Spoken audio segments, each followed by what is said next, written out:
Good morning, my friend. How are you? Hey, Travis. What's the word? Memorial Day. That's your word? Yeah, let's see. This is going to be the day after Memorial Day when people are hearing this, I think. Is that right? It's up to you. Yeah, well, I think... When do you want the voice to be heard? Yeah, I think the day after Memorial Day. We might as well bring them back to reality. Right. Everybody's had a nice weekend, some barbecuing. There are hamburgers it'll be my past now, since this will be Tuesday. You know what's interesting is, prior to coming on, other than, we're now turning into audio and video geniuses with all of our equipment malfunctions and adjustments. Yeah. But the other thing that you are a quasi-genius in, which is kind of ironic, as you pointed out with your current health status and your weight and your shape and all that, is what an expert you are in diet, in nutrition, how all of that works. So do you actually think about that stuff when you go into a long weekend, what you're going to barbecue and smoke and all of that stuff? No. No. So prior to the podcast, we had a short discussion about what I like to call the drinking man's diet. And people know it as the low carbohydrate diet, the South Beach diet. There's a couple more names for it. Anytime, it's the diets that put Krispy Kreme out of business in many of their California locations a couple of years ago. So, yeah, no, I don't think about it much anymore. Is that right? That the drinking man's diet is also the South Beach diet? That's the same? They're basically the same. The South Beach diet has more, I believe they try to get you used to eating a more balanced diet, because typically with a low carbohydrate diet, you're going to you could survive eating, say, 3 pieces of bread a day, a pound of bacon, steak for dinner, veggies veggies have no carbs, so unless they're starchy, right? So real vegetables don't like a have potato is kind of that's carbs. That's barely city. a vegetable, right? Starchy vegetables. Anything with Isn't starch. that in the vegetable class though? Technically, yeah, I don't know. That's a discussion we have frequently. In fact, my nephew recently evidently told his mom when she said, "Hey, you need to eat more vegetables," and he was chowing down on the French fries. Said, "Yeah, Mom, French fries are a vegetable." I mean, I think he's technically right. I think he is. But if you had a diet of just potato and French fries, what would that do? Well, I mean, even then, you could lose weight. I mean, that's the scary thing about it. The problem with the low-carbohydrate diet, the South Beach, all those diets is they're so restrictive that after a while you start to crave donuts or bread or pasta, and you eat it. You'll give in. You can't. And everybody that goes on that diet loses weight, then they gain it all back. You know what's interesting about a lot of these diets is there are some, like the famous dieting programs, like a Weight Watchers or a Jenny Craig and all those things. I think Weight Watchers, is that the one that have the point system? Yeah, they have a point system. And it varies by your activity level and your desired goals and all that. But there are some, I know, on the Weight Watchers where they've adjusted the scale to where some foods literally count as 0 points. So, I don't know, let's say pick something, I don't know, a turkey burger patty maybe, and that could be wrong, I don't know. Yeah, I think celery or something like that is 0 points. So if you eat endless amounts of celery, you'll die. Will you die?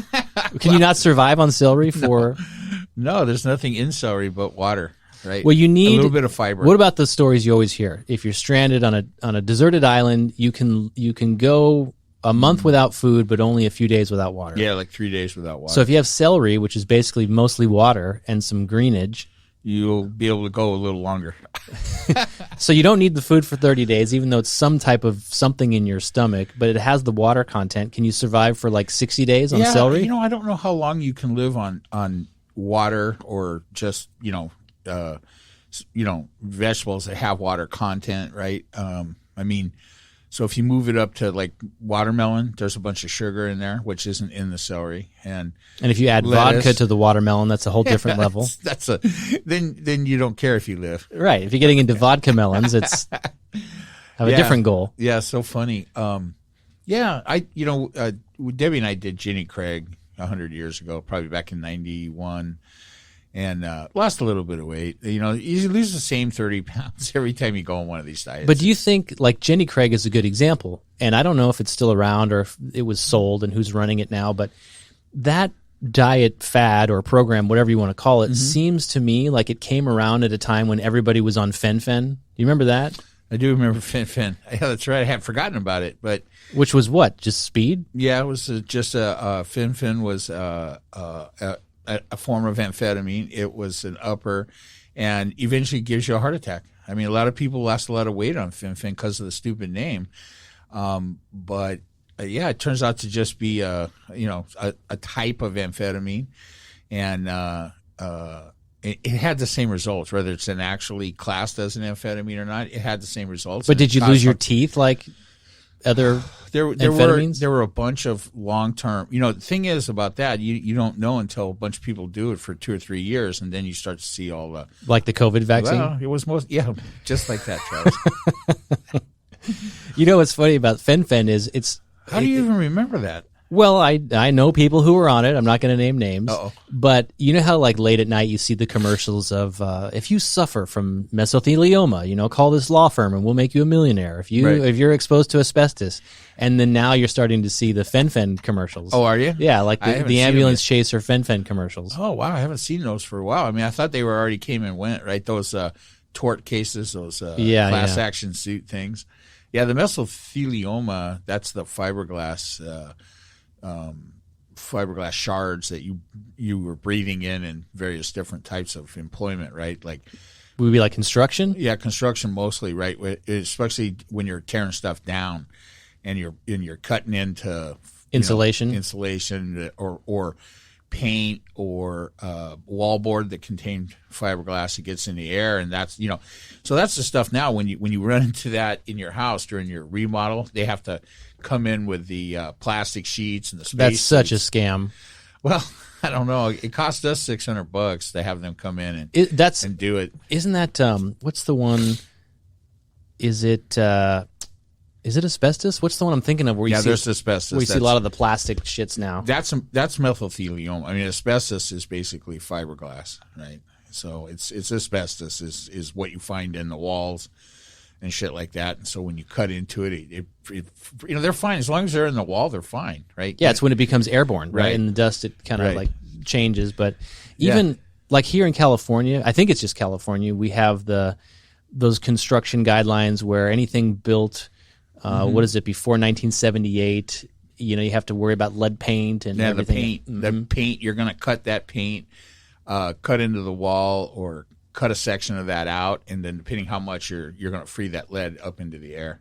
So, yeah. Is that a VOC? I don't know.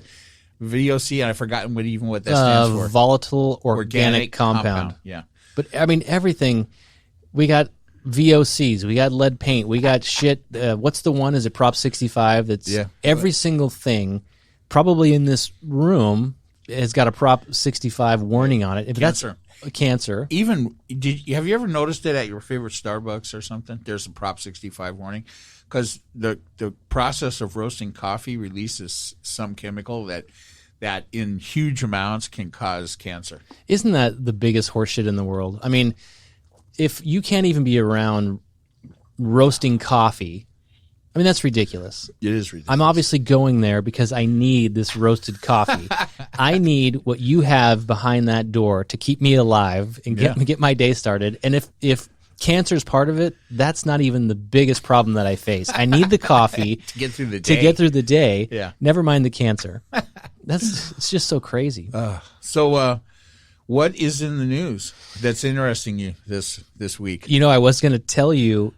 I was going to ask you if you think I put my foot in my mouth, because several months back we had several discussions about the Supreme Court, and that obviously is an area that's a hot button for you. We talked about the appointment of specific justices in particular under the Trump, what do we call it, regime? I finally got their names. Amy Coney Barrett. Yes. Gorsuch. And Neil Gorsuch. Yeah, Neil Gorsuch. And then, I see now I forgot the other name. Who's the beer guy? I like beer. That's Kavanaugh. Yeah. Okay, sorry. I still don't know him. Right. And so we have all these conservative justices, and the fear is they're going to reshape the country. And of course, the classic case that everybody references is the abortion case. And I always said, hey, listen, let these justices stand on their records. They're not tied to Trump in that sense. They have more integrity than that. They're professionals. Let's see how conservative they really are when they have a chance to vote on some of these things. And I referenced the abortion case as a classic example where I said, even if we have crazy conservative justices that will ultimately overturn Roe v. Wade, that I don't think the people will allow it. That's the ultimate checks and balances. The states won't allow it, and justice will prevail. Okay. And sure enough, here we are now, several months later. Did you see that the Supreme Court is actually going to be taking up an abortion case? Yeah. I think that its origins are in Texas. I could be wrong. But Texas, I think the governor just signed a bill where they're going to outlaw abortions after 6 weeks, something like that. Yeah, that sounds very close, and so I think a lot of people are disappointed that they took the case that they've taken because I think they feel it's going to serve as a trigger case, right? Which is going to, so there are tons of laws that have been passed in Republican state houses, right, across the country that they call them triggers. So if the Supreme Court hears this case and decides in favor of whoever wrote the law, that's going to send the message to all the other states that they can go ahead and start enforcing their trigger cases for abortion. It's going to virtually, even though Roe versus Wade won't be overturned, hearing a lesser case such as this one that won't touch on Roe versus Wade is going to allow local and state governments in these, state governments in these Republican-controlled legislatures to go ahead and start enforcing the laws they've already passed. There's been a number of these passed where they're on the face of them, they're unconstitutional because of Roe versus Wade, but a finding for the state in this case that you're talking about is going to cause all the other cases it's all going to happen at once. It'll be a trigger, and you won't have to overturn Roe versus Wade. It will just become, in those states, impossible to get an abortion. And this takes the form in a lot of different ways. Restrictive requirements for abortion facilities, Planned Parenthood, making things illegal, very short windows on the time frame, right? I think 18 weeks is the recognized I'm not an expert on that, but so anyway, I mean, you're not an expert on childbearing. No, so not. But most of these states now, these trigger laws will make the time you have to even find out you're pregnant, right, shorter than it is for most people to actually find that out, right? You miss, within a week or two of missing a menstrual cycle or something, and you're too late. And you'll be too late. Is that phrase even going to be? Is that word going to be under attack in this new age of PC and canceling because it's menstrual? Because it has the word "men" in it. I don't think menstrual. These fucking men are controlling everything. I don't know. I don't even know where that word comes from. In my mind, I hear like a small band traveling with a carnival. It's a minstrel show. So. The other word you used several times in there is trigger, and all I kept thinking is somebody told me recently that's like an anti-boomer word, baby boomer. Trigger? Yeah, like somebody said, hey, you want to get under their skin, say, oh, sorry, boomer, that I triggered you. Yeah. Is that a thing? Well, I don't know. I mean, it wouldn't trigger me. I guess referencing to, using the reference to being a baby boomer in a derogatory sense would be all the trigger I need. Have you been called a boomer? Not really. Because you're more hip than that. You're pretty progressive. I'm at the bottom? Close to the bottom of the boomer age. You mean on the younger end? Yeah. I don't think so. I think it goes all 64. the way. How far down does it go? I think it goes currently to the late 50s. Oh, does it? So somebody who's in their late 50s, I think. Late 50s. Well, that's pretty close. Late 50s is pretty close to 64. So, I mean, it goes is it? Yeah, I don't know. Who cares? I don't know why I would get upset with the word trigger, because that's what we've been talking about lately. It doesn't take much to trigger me, so get me going. So you're like the Hulk over there. Yeah, I know he comes out. So I've been working. I've been working on that. So yeah, the latest one. You want to hear the latest one? Sure. There's another one. Okay, so I kept it under control this time. So I'm in the supermarket yesterday, and in the supermarket that I go to, the end caps, you know what I mean? The rows, the end caps are fairly close to the registers. So in normal days when they were busy, and you might, the lines would start at the register and come back 3 or 4 deep. That's typically they were never much more than that, but that would take up almost all the room in that aisle. Just COVID protocol or just well, before that was normal. Okay, since COVID, they put the things on the floor coming out from the deal. Please wait here 6 feet apart because that protects us. Yeah, and then most of the time in the beginning, they were trying to run the registers, the line all down one aisle instead of different lines in front of the register. And they call you over. Yeah, so really in this particular store and in every store, I think the frozen food aisle is dead center of the rows, right? Because that's the worst place for you to go. And so the line could be 10, 12, 15 people deep in there because you've taken what would have been 4 or 5 registers with 3 to 5 people in line and you put it all down one row. So yesterday I go in there and every time I go in, it's different. Right, the rule is different. Some days you can line up in front of the register, everybody for all men, everybody for themselves or whatever. Other times you got to line up down a certain row, or they pick two. It was changing. Variety of people. Is it full of useless old people or what? Well, there's a fair amount of old people in my store, and so then they recently took the 6-foot things off the floor. So I'm like, okay, that's cool. It's over, right? That's over. That shit is over. And then I've had different instructions every time I've gone in there. So I go in there yesterday, and there's a big long line down the frozen food aisle, all in front of one register, right? So I come up and I get behind the register next to that. So I'm actually standing in front of one of the end caps, right? So this lady looks over at me. She goes, "Hey, the line forms down here." And I'm like, "Don't worry about it." And she's like, "No, if you stand there, you're cutting in front of everybody." I go, "It's none of your business." Okay. And she's like, "Oh my God." She gives me how old was she? Statistics. Oh, this lady was my age or older. Right. And so then I yell over to the check stand. Right. I go, "Did you tell all these people to go down this middle aisle?" And they're like, "Yeah, down the middle aisle. That's right." Well, you guys have to make up your fucking minds. Right. And so I went down the aisle. What part of the story is it you getting better? Yeah, and you're cured. I'm not better yet. I haven't hit anybody. So I went into the line, and it was deep, right? And it didn't take too long. And so I get up and I go back. I go in. So when you come up to the front of the line, you go to the first open register, right? It's fine. It's a fine system. It works fine. But my problem is that it changes. Yeah, you never know randomly, right? And so I don't want other people in the store telling me where to line up. Just fucking shut up, right? Leave me alone. Don't talk to me.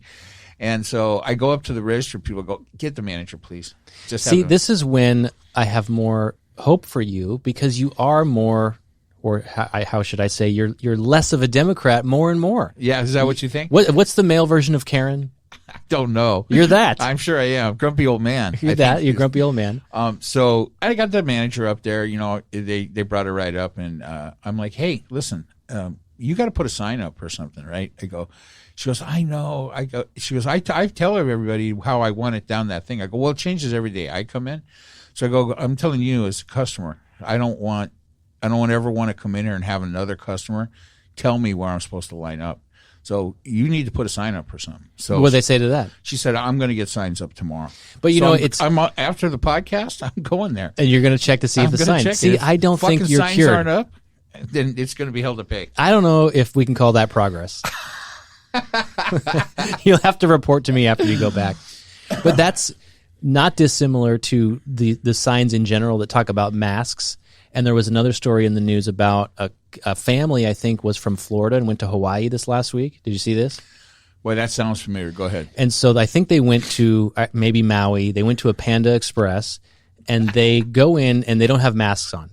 And there's a dude in line, a local man, and I don't know if he's in front of him or behind him, but he says to the family, "Hey, you need to wear your mask." Somehow in the exchange, it came out that this family wasn't from Hawaii. They were on vacation and that they were from Florida. The maskless. The maskless family. And there was a comment made about, we don't have to wear masks in Florida and CDC, all things that I would probably say. Right. And then the Hawaiian man insisted that, well, you're not in Florida. You're not in Florida.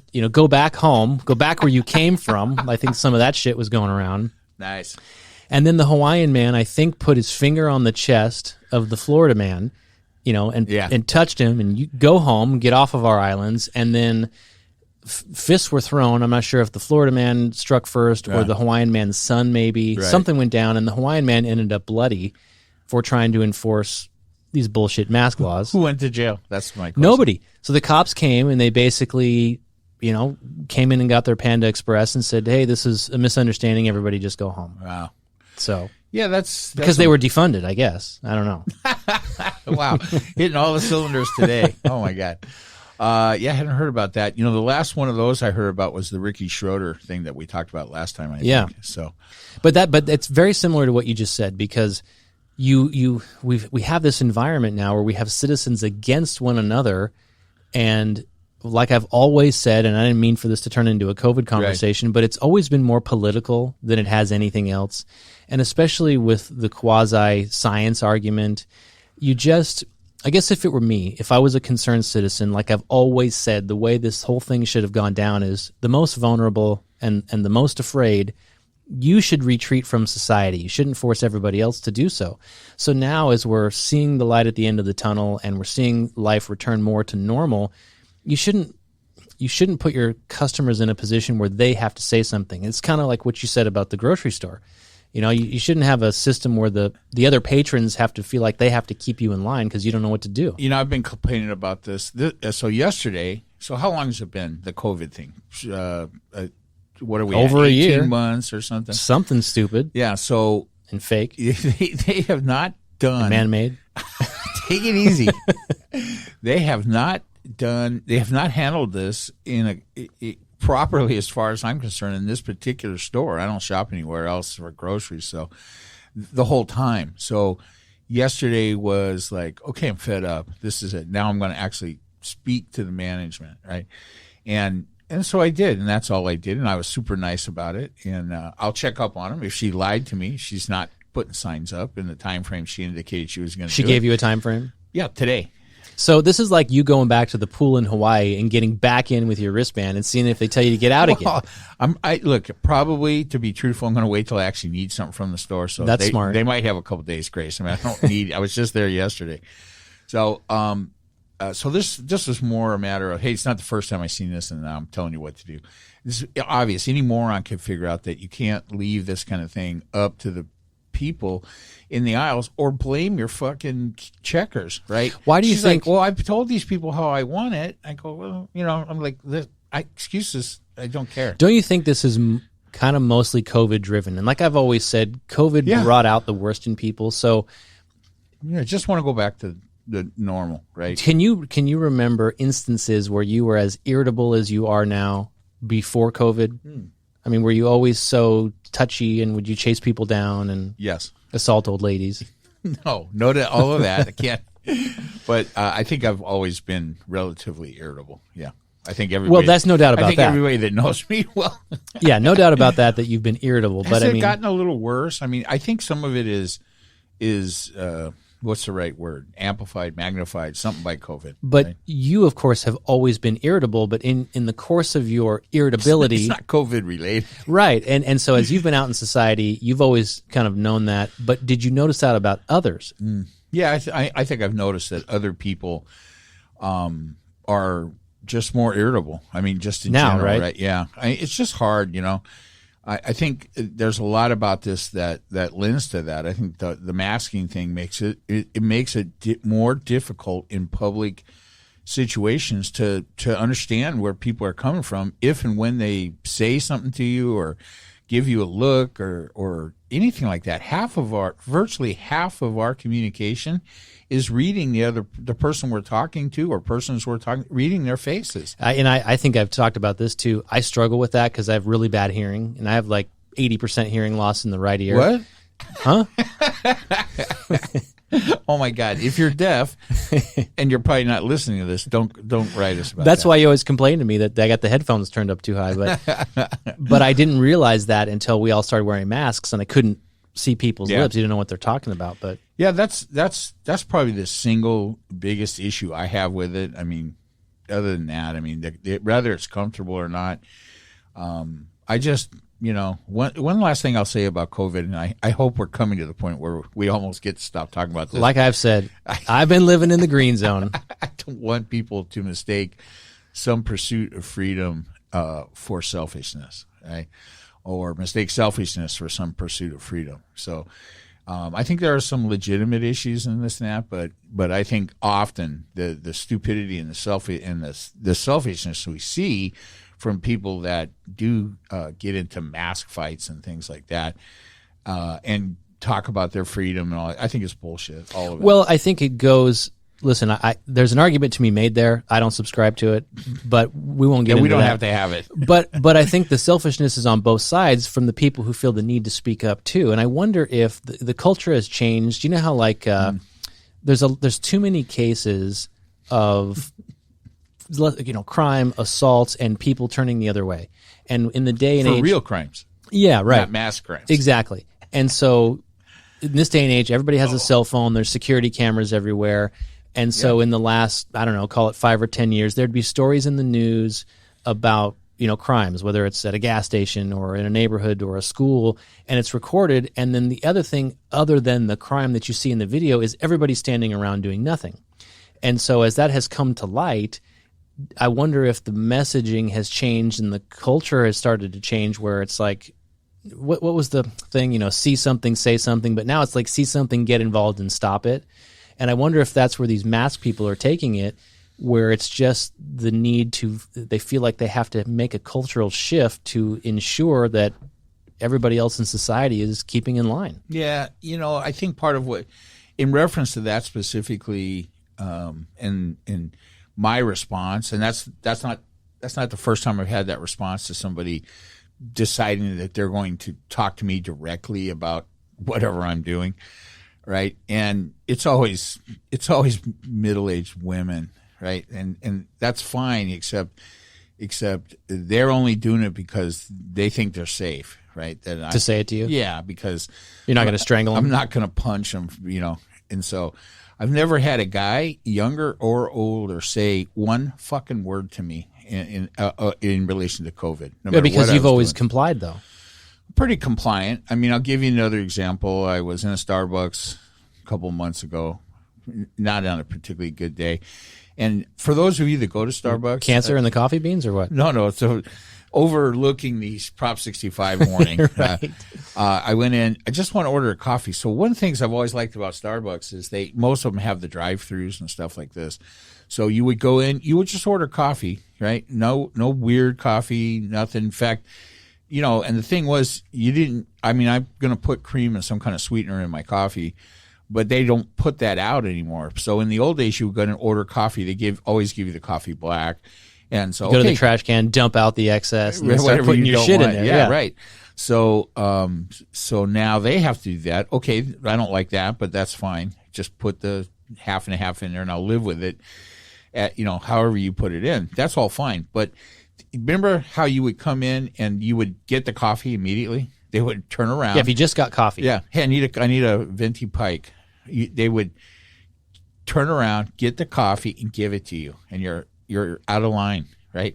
So at this Starbucks close to my office, they don't do that. They have this wall of plexiglass crap in front of them. Because they're a bank all of a sudden. Yeah, they're a bank.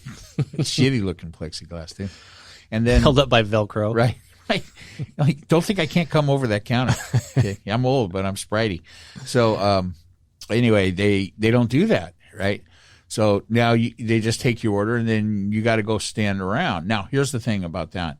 So you're inside. They got the table. So I go into the Starbucks. I'm across. I got to wait now for the coffee that normally I would get almost instantly, and it's taking a long time.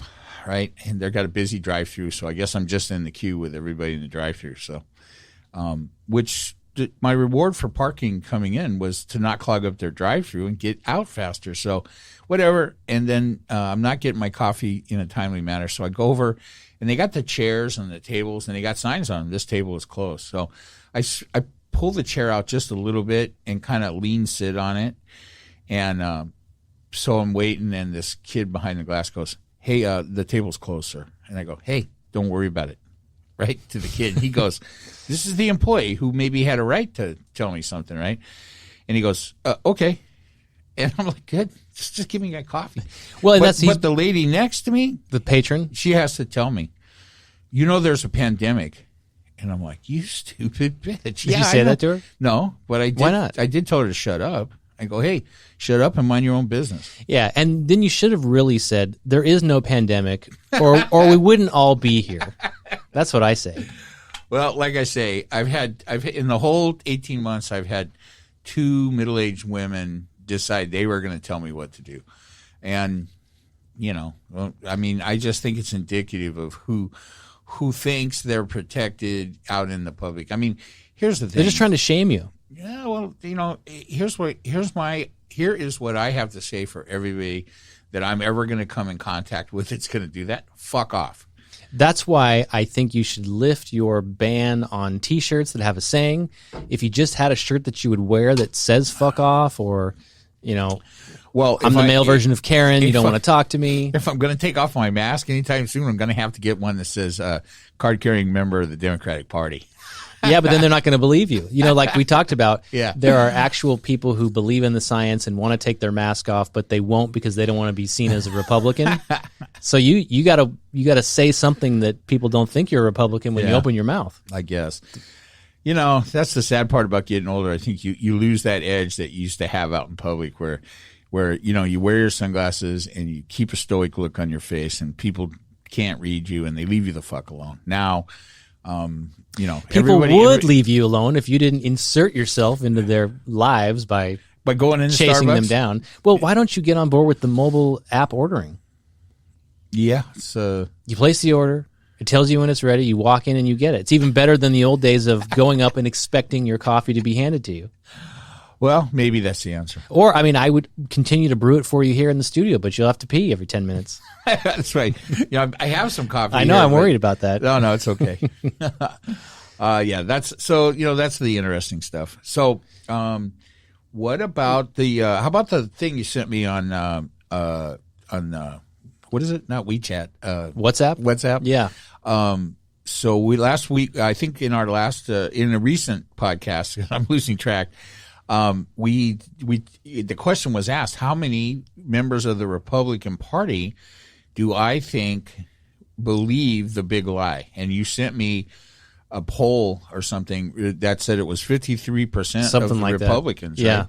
So I think that's just really a shame, right? Yeah, we were speculating on what that number would be. Right. I think I said 70 within the Republican Party. So No, I'm not happier because it was lower. I was hoping I was wrong completely. And I had no, baseline to judge it from. I would have told you it probably was around 50 or hoping that it was under. But I guess the story is told that it's still the majority, which is kind of a frightening number.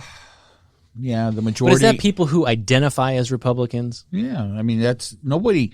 Listen, just FYI for everybody, there's no actual card from either party. Speaking of card, I don't know if I sent you this either, but when we got into our heated discussion about election registering and what's the word I'm looking for? Voter ID. Voter suppression and ID. Not voter suppression, voter ID. Yeah. And I went on this rant that basically that element alone, if you were setting up a voting process today, you would want to vet. You need to know that people are eligible to vote. So I think I asked you, maybe it was off the air, I don't remember, what are the current requirements? And so in California, I looked it up, and I don't know if I sent you that link, but the basic prerequisite for anybody is that you have to be a U.S. citizen. And then in California, I looked at the California registration form. Mm-hmm. You also have to provide your Social Security number. And so I think that is only done one time. You can do it in California, you can do it online, you can fill out the form, or you can even check the status of your current eligibility. Okay. But I think everybody could agree that you should be at least a legal citizen. And then you're registered. And then you're registered, exactly. Right. And that should be the end of it. Yeah, right. But the question was, because I didn't necessarily know, what are the requirements? Well, the requirement is really basically one, in that you are a U.S. citizen, and then that allows you to register, and one of the requirements to register is some form of ID, which is and if it's your social security number, that would preclude the need to have a picture ID or a driver's license or any of a dozen other things that individual state governments have tried to impose that some people just don't have and they don't have access to. And even then, do you know where your social security card is? Do you have? It's in my safe at home. And you got that probably. So here's the deal, right? My social security. Does it have like child writing on it from when you signed it? It's so old that I keep it in a hermetically sealed case because if I touch it, it will turn to dust. That's how fucking is it old like it bamboo paper or what? You hear any more about that? No, I haven't. Okay. Now they had to stop the Arizona audit on the 2020 election by cyber ninjas. They had to stop that for a week because the facility, the big arena they were doing it in, was booked up for graduations. So it's back, but whatever, So, I was thinking about this, Travis, and I know it maybe got a little heated. I don't even remember. I don't know if I've listened to that part of it. Maybe it's not as heated as I. You're a narcissist. You listen to everything you say. Is that one in the can? I don't remember. No, I think it's out. Is it? Well, we were losing track of days. I think it's out. When you'll hear it, you'll know it. So, I was a little uptight about it, but just trying because we've talked about it so many times, and I've said the things so many times. I don't want to rehash it much. I think at this point, if you've listened to it, you either agree with what I said or you can disagree, and it's perfectly fine with me. Not you, but and if you're a Republican, we now know that 53% of you will think one way. Oh my God, that is such a discouraging number, and I think that I think the other thing that's going on in the political news right now, that's kind of heated up since last we talked, is the support for a commission, a 9/11 style commission to look into why January 6th happened. Now, I'm a little torn about that. I mean, I don't care much about that, except that the people that here's the thing. No, there's no doubt in my mind that an investigation of that will show culpability on the part of many Republican political leaders, or including but not limited to the president at the time.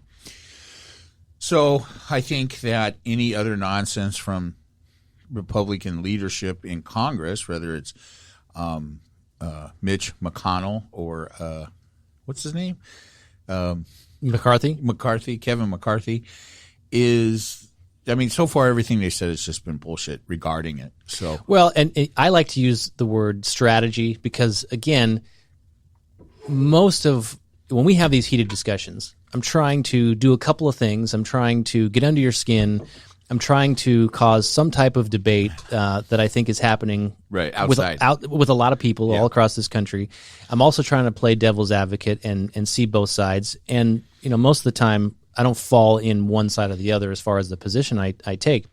But strategically, the Democrats, I think they already know everything they need to know about who was involved and what happened. So, and the Republicans, their strategy for stalling or not participating is because they don't want this in the news when they think they're going to take over the House in 2022. Right. All of it's nonsense. The point is we need to figure out what happened there. I don't know if this thing involves money or what the commission does or doesn't do. Do you get to the answer with or without a commission? I don't know. I think that you do, to be honest with you. I mean, I think it's incumbent on me to say, look, I think everybody knows what happened and why it happened. And the people that disagree with this summation that the President of the United States and congressional leadership riled up the people to the point where a large group of them left a rally that was held down the street on the day that the big lie, the election, the subject of the big lie was being certified, knowing full well that there was going to be demonstrations and protests from that group of people which is evidenced by the fact that he told him to go to the Capitol. Yeah, but you use two interesting words. You use the word culpability and rile up, I think. Rile up, and all that's true. And the question remains is how you connect that to responsibility, right? Well, and maybe that's part of what will come out in the commission, and maybe it wouldn't if there is no commission. I don't know. Look, you know what? We've already litigated the responsibility, the culpability of Trump. Like I wouldn't have a problem with it if it was a gathering that day to protest the certification of the election. If it was like a retirement party for Trump, there was balloons and a cake. Man, they stayed the fuck up the street, right? Not marched down on the Capitol. There's a lot of politics involved there. So I think it's time to be, let's just chalk it up, guys. And I'm talking to my team now, the Democrats. Just chalk it up to, here's the thing. While we're talking about this, we're not getting the infrastructure legislation through. We're not getting a number of important things through. We're not getting the Police Reform Act through. We're not getting the Voting Rights Act reinstated, right? We're not getting a bunch of stuff done, which is also part of their strategy. And you brought that up too, especially from McConnell's perspective, that it doesn't matter what those initiatives are. His sole purpose is to block and do nothing to help Biden. But can you answer me this? Let's get the stuff through. Then let's get the stuff through on reconciliation. Okay, but let me ask you, for some of the things I have read, what is the explanation as to why things like child care and Medicare would be in an infrastructure bill? Because the Democrats are making no secret about that. They're literally saying child care is infrastructure. And Medicare for all is infrastructure, and I think concrete in bridges and roads. So where am I off here? It's been explained many times. Do you want me to actually explain? Sure. What the thinking is? What's the thinking? Well, the soft part of the infrastructure bill, the money that they've they've out of the $1.9 trillion that they've said this full implementation would cost is all of the hard stuff, the cement projects, the roads, the bridges, things like that. But then it's also things like broadband access to the internet throughout the country, deep into the rural areas where it's not profitable for commercial companies to spend the money to get it. I'm still on board with that.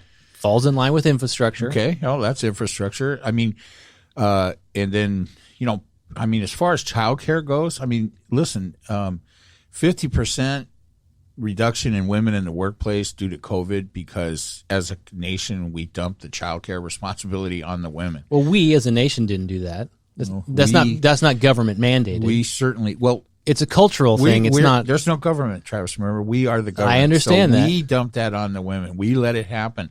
Here's the thing: as COVID backs off, and those women that left the workforce to carry more than their load of the child care aren't able to go back to the workforce in the numbers that would make sense because there's no child care. Yeah, but the point you just made about we let it happen, which I don't necessarily agree with, assumes that we could have also prevented it, like in the last several decades, and I see it. I don't disagree that it's a fact, right? It is. I see I understand what you're saying. It is a true phenomenon, but I don't think it's a government produced phenomenon or a failure. Well, look at it this way. Because I don't really care enough about that part of it to I don't debate that with you. Here's how it's infrastructure, right? We need infrastructure in this country that allows both men and women to work and never let childcare be the lack of childcare be the thing that prevents you from having a job. So I understand the logic there, okay, well, but why is that in an infrastructure bill? Because why can't there be something separate? Because it's part of look,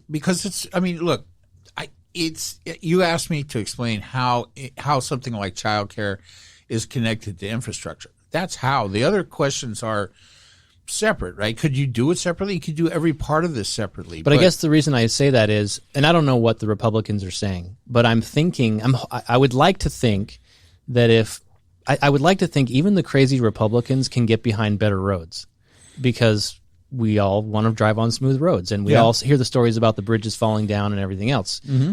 Basically, our interstate highway system was built in the 50s, and places like California are notorious for having very bad roads. So I would think even the crazies on the right would get behind something like roads. And are they just blocking and stalling because there are those other elements that are in there? And I think so. I think, and here's a word I'm going to use, disingenuously, Republicans are complaining about the overall cost.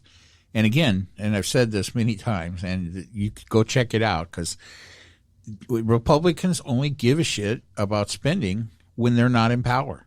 When they're in power, they couldn't care less how much anything costs. Is this a one-time or a 10-year deal or what? This is a one-time infrastructure bill to be paid for over 15 years by increasing. That's it. By increasing taxes on corporate America and the rich. And that's it. But I mean, the 1.9 price tag is assumed payable over 15 years? Over a 15-year period. The counterproposal from the Republicans earlier this week, yesterday, the day before, was $900 billion payable over 10 years. And not by increasing taxes on corporations. So here's the thing. This is a mechanism to justly return the corporate tax rate to something that makes more sense. 21's too low, 35's too high, 28 is the right number. Well, and that's an interesting part too. You and I have talked about the fact that it appears Biden is willing to compromise on that corporate tax rate. Some. But what I keep seeing, and I saw this report the other day, which is really infuriating, is that he's doubling down on this capital gains number, where he's the proposal is, and I know it's not everybody, it's households, I think, making over $1 million, that the capital gains rate would basically double and be treated as who cares? Okay, right, but which, I mean, I care. I think it's wrong and it's theft. But here's the bigger part of the theft. The report the other day said he's assuming in his budgeting that it was effective as of this April. It'll be retroactive, in other words. It will be retroactive. That, to me, seems criminal. Fight however you want, argue whatever point you want, pass it to reconciliation, pass it with votes on the other side. It should have a fucking date on the calendar that we all know we're going to live with. To retroactively do it is bullshit. And again, you know what? I'm not going to get any debate with me on that. I kind of heard what you're talking about, so I am aware of it. But I frankly don't care, because the people it's retroactive on, they were profiteering throughout the entire pandemic, right? And big corporations got this tax break, and the Fed stopped charging them overdraft fees. Oh yeah, I heard this story loan, too. Right? And they said, hey, we're not going to charge you guys these fees, and we want you to pass it on to the public. So and they didn't do it. This is a good conversation. I don't know a lot about the details, but I did hear this week Jamie Dimon, he's the CEO of J.P. Morgan Chase, and I heard like literally 5 minutes of Elizabeth Warren questioning him. So there was a Senate hearing, right? And I heard that's right when I tuned in. And there was a clip. So there was a clip that was out on a lot of the stations. Her over talking Jamie Dimon during the testimony. Yeah, right? I heard some of that. Right, go ahead. But isn't it so? What the argument is? They have loans to the federal government. Government wasn't charging them overdraft fees, therefore they shouldn't charge their customers. And that's literally all I heard. But is it also not true that the banks would have an overdraft feature independent of the relationship with the government? I don't know. I don't know enough about that part of it. Whatever it was, it doesn't matter, because they didn't do what they were asked to do by the Fed to do it, and I think, and they said they would do it, and then when questioned about it, they fucking lied about it, right? They said, you should do what you say you're going to do. Yeah, well, we did $350 million in overdraft fees. We didn't. Gives a shit. Did the government? Listen. During the time of the pandemic, from the time that they stopped getting charged to that hearing, they made tens of billions of dollars in overdraft fees that they were not supposed to get, that they didn't need, right? So it just is more evidence to support that these type of institutions, corporations, banks, and the richest of the rich profited in an unseemly manner during the pandemic, right? And the rate of what a CEO makes compared to the workers at a given corporation went from 50 times to 300 times. There's no justification for that of any kind. Well, I mean, that's my opinion. yeah. So if you have an agreement, you should honor the agreement. If you say you're going to do something, you should do something. Well, I wish the government would have said to the airlines, you can't charge baggage fees. I wish they would say that forever. Well, because I know you travel and you pay a lot of baggage fees, but let's back up real quick because I like that example, and I'm going to ask you a question about it. But before I get there, let me interject that. I mean, the complaint is, and what Elizabeth Warren is saying. I know you hate her, and I understand. I don't why. hate anybody, but I hate her ideas. Her ideas are terrible. Okay, you hate her ideas. So, and her face and everything. Well, I mean, this is the complaint, right?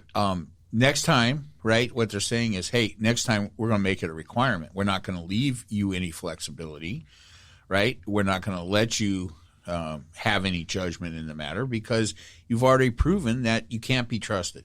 And that goes for all of corporate America. And on the tax breaks that these companies got, they all use that money to buy back stock. And that's it. Wasn't there a provision in there they couldn't do that too, though, for the specified period of time? I don't know the detail on that. I don't know. But that's what they used it for, and that was not what we were sold by the then Trump administration about what was going to happen. And by the way, that particular element is one of the main reasons why these corporations don't pay tax, because they use the money to buy back stock. Therefore, it was an expense. Therefore, it reduced their taxable income. Yeah. So all that is totally, I think, the right things to discuss is figure out how to change it. But go back to the, that particular point about the overdraft fees and they weren't supposed to be doing it. I would say if that is a reason for the need to address taxes, I think there's a better mechanism to do that. If these companies, if there needs to be an altering of the structure, like I threw out the phrase like a minimum tax, right, above a certain revenue, because it's not as if J.P. Morgan or Amazon don't have money in the bank. They're making money, their cash reserves are growing, but because of expenses, qualified expenses, they're not claiming it as income. That's, to me, where something that would be fair to address. But to just say, well, you took the overdraft money and you made fees, therefore we need to rape you on the taxes. No, I think that I don't know that's part of, that certainly is that certainly can be used as part of the justification for bringing the tax rate back up. It doesn't address that directly, but it shows the disingenuous nature with which corporate America engages with the government vis-a-vis the people. Well, no doubt about it. Yeah, that example, no doubt about it. Now, here's another thing. So, if you heard any of Elizabeth Warren's talk this week, she, as she always will, discusses why it would be better to have a wealth tax and not depend on income tax to address the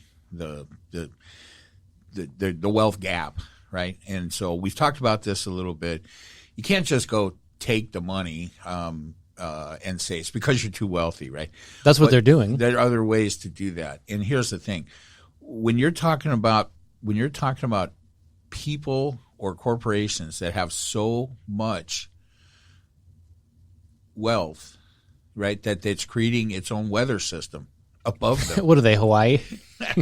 The wealth. Well, that's the way I heard it. That's the way I heard it put. And what that means is it's just nonsense to worry about increasing taxes on the wealth of Amazon or something, because that it won't do anything. They'll never feel it. I mean, at the amounts that it would happen at, they would never feel it. And the point is, they're not doing it voluntarily. They're not. Corporate America. Companies that are practically what's the word when you're the only one? Monopolies, right? Large companies that are monopolies are legal monopolies, right? That we have allowed them to be monopolies, and they are amassing so much wealth. And it's not even the money, Travis. It's the control that gives them. That's dangerous, right? Amazon. Give you an example of something that just happened. That's just happening right now. Amazon just bought Metro-Goldwyn-Mayer for $9. I know now they're going to be casting the new James Bond. $9 billion, right? And it kind of makes sense, right? Amazon has Amazon Prime, and so that's $9 billion, right, that they spent. No other media company or entity, for that matter, could come anywhere near to paying $9 billion for Metro-Goldwyn-Mayer. It's not worth more than a couple $1 billion. It doesn't have – it has a big catalog, has some classic movies, but it's not worth it. Well, what's the point? Well, the point is that we have allowed Amazon to become so big that they can then act in a monopolistic manner and buy something at an extremely exaggerated rate because we've let them get so big and amass so much money, cash, that it doesn't matter if they pay. They have $75 billion in cash. And so overpaying by 4 times for Metro-Goldwyn-Mayer, which eliminates all other possible competition for that, right? So a Disney can't pay it, right? They would have been the right steward for MGM, right? They could have taken James Bond and did what they've done with Star Wars, right? That actually would have been Amazon's a better product. Would have been they would have been the better ones. But because it doesn't make sense from a business standpoint to pay more than maybe $2 billion. Yeah, but let me think about this out loud for a second. But here's my immediate response and reaction to that is, like I always say from my capitalistic perspective, is it's worth what somebody else is willing to pay for it. And if it okay, that's 100% true. Let's say Disney could afford $4 billion, and they're in the running, and then don't get me wrong, you may be misunderstanding, and I'm not stating it correctly. I don't think there's anything illegal or immoral or anything about Amazon buying that. The mistake here is to let Amazon become so big that we give it that kind of control. They can elbow out any other player for that asset. So go back. I mean, this is where I take exception to it. Yeah. But go back to how you started this part of the conversation. You keep saying we let Amazon get that big, but then I thought I was understanding you say that they're so big that we can't really tax them enough to make a difference anyway. So what's the opposite of letting them get this big? What could we have done so that they don't get this big? Well, I mean, we could break them up. Well, what does that mean? I mean, isn't Amazon only one division anyway? We could go into everything Amazon and break it up in through antitrust. Yeah, but I mean, it makes sense where we've cited the examples like Facebook where they have acquired other physical businesses and they run them as standalones, but does Amazon have any other entities that you could literally carve out? Or how do you take Amazon and say Whole Foods? So you take Whole Foods out and say you can't own Whole Foods anymore? Well, you own Whole Foods. Now you bought MGM, you've got AWS, you've got your own transportation shit and everything. That's all good. And all those things should exist. And frankly, if you went in with antitrust and broke that company up, they'd all be worth more on their own than they are currently worth as part of the collective. The benefit to the country, to society, is that they won't have that kind of power to come in and muscle out every other entity, especially maybe better suited ones, to acquire, say, MGM, because they have the power, because they can afford to say, look, we don't give a shit if this is a terrible. They're stockholders. But go back to Elizabeth Warren's comments and her interest. The way I see it is the government doesn't give 2 fucks about who buys and who sells. They don't want to pick winners and losers. They don't feel bad for Disney that they didn't have the $9 billion to buy MGM. What's in it for the government is what? They want the control. They want the money. What's the angle of the government why they would want to do that? Amazon acquiring MGM is a net negative for society. How so? Because they will not be the best stewards, right? Here's the reason why they bought MGM, so they could sell more paper towels. That's it. That's why. What's the connection there? Well, I mean, this is a 100-year-old movie studio that could almost be considered a national treasure, and it's not like it's some podunk. Is it all MGM, like the casino and everything? Metro Goldwyn Mayer. All of their. I don't know about the casino. I don't know. I would assume that's separate, but so what does that have to do with it, right? So we're letting Amazon choke out all the competition for this very valuable asset, and so they can sell more paper towels. Choke the Republic. Yeah. So I mean, there's a lot of stuff about this. When they broke up Pac Bell, it wasn't because there were bad people at Pac Bell. And when I say that you need to break up Amazon, or I'm in favor of antitrust and breaking that company up into smaller pieces, it's not because Jeff Bezos is evil, but we need to look at it as what's good for the country, what's good for the society. And having a monopolistic phone company was not good for the country. Well, let me ask you a couple questions. Is this deal done?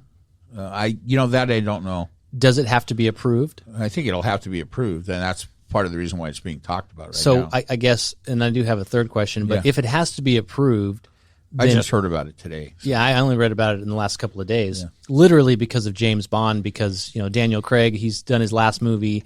They have delayed the release because of COVID, and now there's talk about who the new James Bond will be. 25 James Bond. And that's a good point about MGM. They don't have the type of franchises that other companies have, right? And here's the thing. What could Amazon have done with that $9 billion that would have been more beneficial than acquiring MGM? Yeah, but they could have made a lot of original content for $9 billion. I thought you were going to say something more noble, like, I don't know, making the electric power grid more stable or something like that. No, I'm not looking to take. I mean, look, there's so. If you're Amazon and you use your $9 billion you give it to the head of your original programming at Amazon Prime, and that division of Prime, that person, there's an actual person there, takes that $9 billion and creates an assload of original content that provides knowledge and information and entertainment and artistic, advances artistic achievements. That's a net positive for society. I won't have any complaints about that, but that's not what happens. Big, giant companies like Amazon use their amassed wealth that we have allowed them to amass by allowing them to grow unfettered and make these giant acquisitions to then behave in monopolistic manners, which are illegal, right? And so it's when these kind of companies engage in these kind of practices. So for Facebook, it was acquiring their competitions, WhatsApp and Instagram, and killing the drive at those companies and the ability for those companies to innovate and bring new advantageous products. But I think there's always a debate about this topic in particular. When we get into antitrust and we get into monopolies and what's right and all that, there's always going to be debate, because I will always debate it. Because that's okay. I think maybe for a lot of our listeners, I wouldn't be surprised if this is not something that gets on their radar much. So, but we go back to the specific point about if in this country these types of acquisitions have to be approved, some federal approval. To me, that's the opportunity. That's the mechanism to step in and say we're preventing the monopoly, not break it up after the fact. Well, I mean, I understand that statement, and I think we could all bemoan the fact that the Federal Trade Commission and the FEC have not done their jobs for various reasons, almost all political. I don't think that at all affects the fact that at any given point, when you stop down and look at the situation and say, hey, we let Facebook and Amazon and Google get too big. Well, and then go fix it. But here's the big reason why I'm in favor of that. Again, I put on my capitalist hat. You're in favor of what? I'm in favor of unfettered growth by because I don't think monopolistic. I don't think it's government's job to control that. And as a capitalist, I believe you have the right to try and the right to fail. And there's no. I think that's a great example that you gave about if a Disney bought MGM, we would probably get better content. And I don't disagree with you. Right.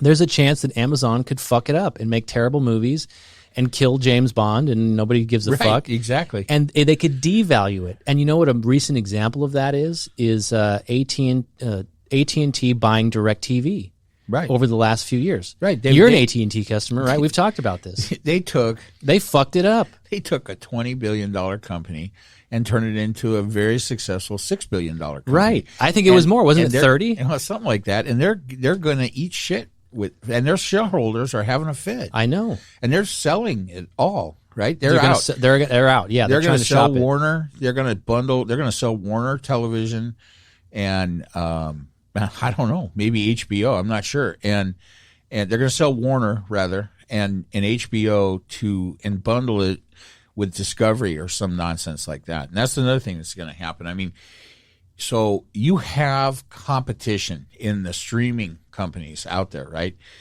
So this is where this comes into play. In the streaming world, Amazon is not a monopoly, right? Amazon Prime, not a monopoly. There's Netflix. There's HBO Disney. Go. No, HBO Max. There's Disney, right? Discovery Plus, and there's several smaller ones, right? There's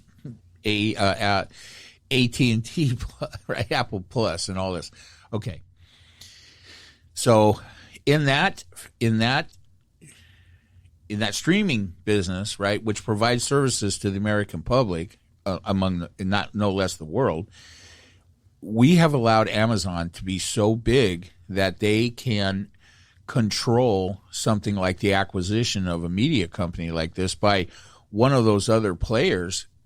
They don't have a chance. Not a single one of the other people in that field have a chance to throw away the better part of $7 billion.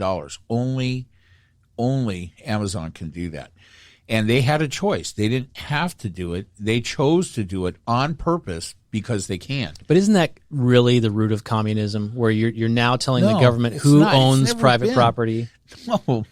I mean, I get it. I don't disagree with. For the sake of our listeners, I'm just going to say, look, antitrust is something that this country has developed to try to protect the source of competition. We benefit from competition in the business world, and we suffer when there's the lack of no doubt about that. And I don't disagree with you about all the things you said would be the net effect of something like this. But I put my devil's advocate hat on. You got to really think about that. I think a lot of these conversations on the regulatory side are kind of a knee-jerk reaction on solving a problem that if you applied this solution to other areas, I think it's overreach. And so I just think you have to be very careful. I think the AT&T DirecTV example is a very good example of how it's not always guaranteed that the value is going to go up. You can have somebody make an acquisition and fuck it up and devalue it entirely. So would you have controlled that? I mean, that had to get approved too. Okay, but here's the thing. I see where you're going with that. I understand it. So let me say this, right? Every one of those other streaming platforms looked at the MGM offer and said, "Hey, we can't pay more than $1.5 billion or $2 billion for this. It won't pencil out for us, right?" And so when you allow a player like Amazon to become so gigantic and amass so much wealth, and then have no control over how that brings them power. Then they abuse the power by using their amassed wealth, their $9 billion that nobody else on the fucking planet has to throw away, to then acquire something that nobody else has a chance to acquire.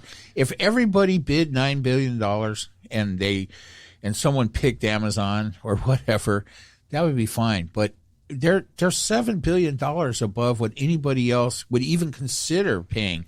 That is an abuse, a monopolistic abuse of power. So what's to stop the remaining 4 or 5 big streaming services that we just mentioned coming together, joining forces and merging or maybe two smaller factions and challenging Amazon.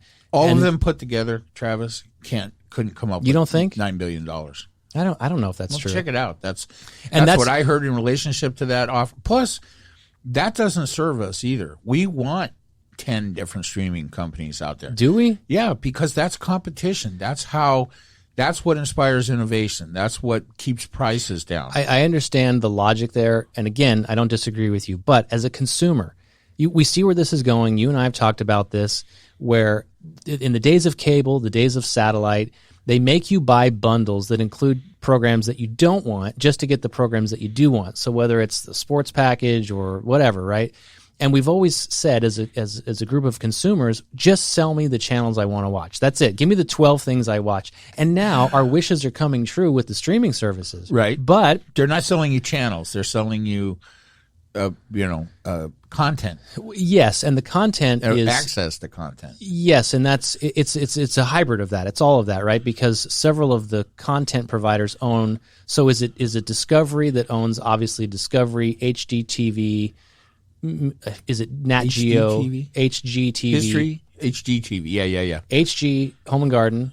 I think they own Nat Geo. Well, again, that is a bundle of shit you find on AT&T. Right? No, well, it's everywhere, and but when it goes on Discovery, it's not coming off AT&T. AT&T because they sell it to AT&T. Right. So here's the choice you have to make. I mean, if let me finish my thought. Go real ahead. Quick. As a consumer, though, isn't it annoying to watch the shit you want to watch? You have to download all these apps because now even the shows on wherever you get your TV, whether it's satellite, whether it's YouTube TV, there's going to come a time where you got to pay for Discovery Plus just to get their stuff.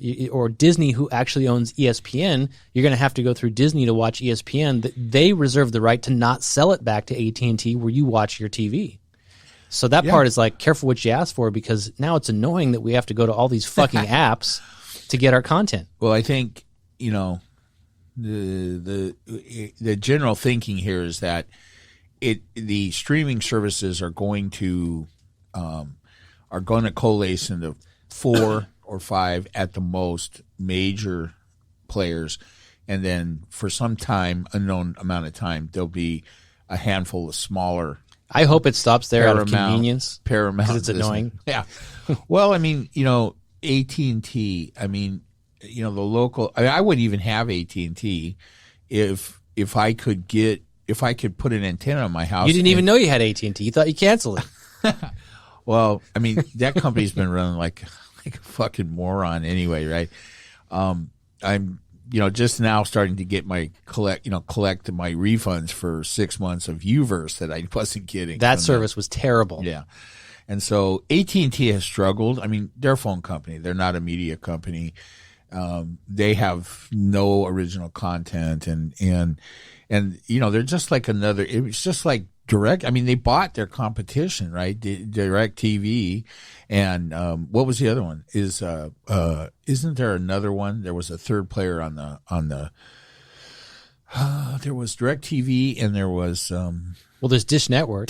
But is that still out there? Yeah, it's still out there. So not a player though, right? A regional kind of. So you've got local cable channels. No, they're a bona fide competitor to DirecTV, and I think they're probably doing better since AT&T fucked up DirecTV. Possible. I mean, there's certainly AT&T overpaid for DirecTV. And you know why? It. The big reason and the big advantage DirecTV always had over Dish is DirecTV has held this contract with the NFL called the NFL Sunday Ticket, where you can watch all the out-of-market games.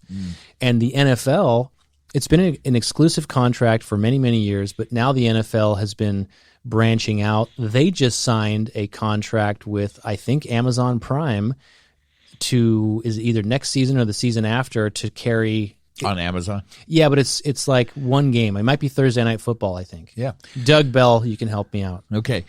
So, in Amazon Prime, which I really like, when we have to watch, it's not going to benefit us if they become so big as Amazon Prime. Remember, this acquisition of MGM is Amazon, not Amazon Prime.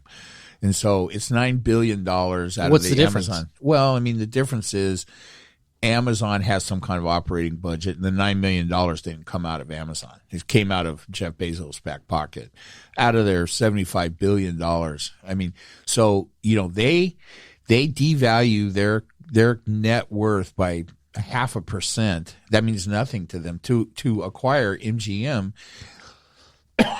and prevent every other player from even having a chance to acquire it. Okay. Is now the appropriate time for me to bring in Solutionary? Okay, bring in Solutionary. Let me offer you this. The people who own MGM, they got $9 billion. There's a tax that comes with that. What if they don't have to pay tax, but Amazon has to pay all the tax in the sale? Yeah, I don't know. I mean, I don't know anything about how the tax situation affects a deal like that. I will tell you. Do you this, like though. it? Well, should we call Elizabeth Warren? Let's pitch it to her. Do you know that the James Bond family, the Broccoli's, yeah. So this thing with I'm a James Bond nerd. I know all about it. Okay, well, so here's the bad news for you. You're not going, because this was a joint acquisition, right? And the Broccoli's are involved, and so they are going to have input and maybe even final word over what can be done with James Bond. That's how I understand it. They have creative control. Right. So that virtually means that Amazon's not going to be able to do shit with James Bond except run the movies. Which I think is good. Well, I mean, I think a lot of people would think that is good, except that, given if Disney had bought it, right, and had control of it, then you would see content related to James Bond much along the lines of probably Star Wars or something. Right? That's why I use the word product. I think the Star Wars products that we are getting out of Disney are phenomenal, and they're better than we saw George Lucas able to do in the latter part of his career. But, there's the question about the woke Disney, and are they going to get too sensitive and politically correct? And would they fuck it up? Would they have the balls to take James Bond to the next level and beat these fucking Russians? None of the other contenders to have acquired.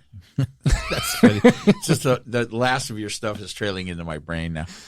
Something about Russians and balls. So I think these other contenders may not have eventually come to a deal that involved the Broccoli's, so that had Disney or and that's really the main one. Well, to my knowledge, that's not possible. I think the Broccoli's have some type of contractual position where whoever bought it, the Broccoli's go with the deal. I don't know who got the $9 billion. Yeah, right. Who's the best James Bond? Well, it was what's his face, the guy that's dead. Sean Connery? Sean Connery. That's what most people say because he's the OG. I'm a big fan of the other guy, the guy you just mentioned a few minutes ago. Daniel Craig? Yeah. The most recent guy? Yeah, I like him too. He's been fine. I really wasn't a fan of who is the guy right after Sean Connery.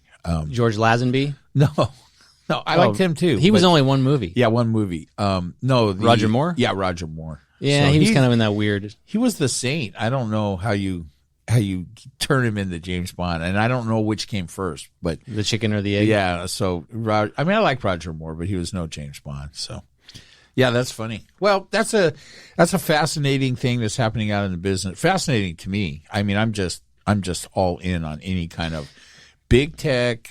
Any of this thing where you're talking about antitrust and stuff, I don't look at it like you do, right? Antitrust in general. It seems to me that you think antitrust is some kind of product of some left-wing conspiracy to move us toward communism.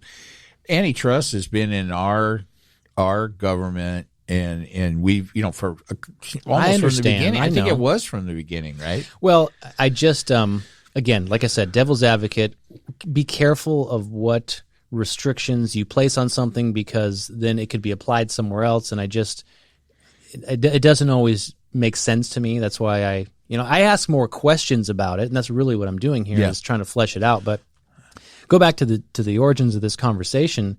One of the things I think Warren and any of the Democrats that are behind all of this kind of conversation about wealth and the taxes is I do think you have to separate the difference between a corporation's wealth and a corporation's tax rate and an individual.